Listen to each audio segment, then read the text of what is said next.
আচ্ছা, এবার আমরা আলোচনা করব বৃশ্চিকের কর্মজীবন নিয়ে। দেখুন, ওভারঅল কর্মজীবনের ক্ষেত্রে ভাইবস অনেকটা বাড়বে।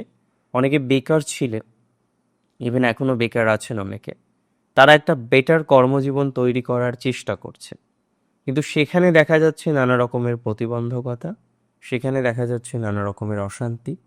তো যারা এই বেকারত্বের জ্বালা, বেকারত্বের যন্ত্রণা, সকল বিষয়গুলো নিয়ে খুব বেশি স্ট্রেসফুল সিচুয়েশনে আছেন, আমি কার্যত বিশ্বাস করি, আমি কার্যত মনে করি তাদের একটা আমরা পজিটিভ দিক দর্শন করাতে পারব। এবং এই মাসটিতে বিশেষ করে জুনের শেষ থেকে আপনার এই কর্মজীবন নিয়ে আরও বেশি সঠিক ডিরেকশন, সঠিক ডিসিশন আপনার জীবনচক্রে আসবে। সেটা নিয়ে আমার কোনো ডাউট নেই, কোনো সন্দেহ নেই। অন্তত কিছুটা রিল্যাক্স থাকার চেষ্টা করুন, অ্যান্ড ফাইনালি দেখবেন রিল্যাক্সেশন আসবে, ফাইনালি দেখবেন পজিটিভিটি আসবে।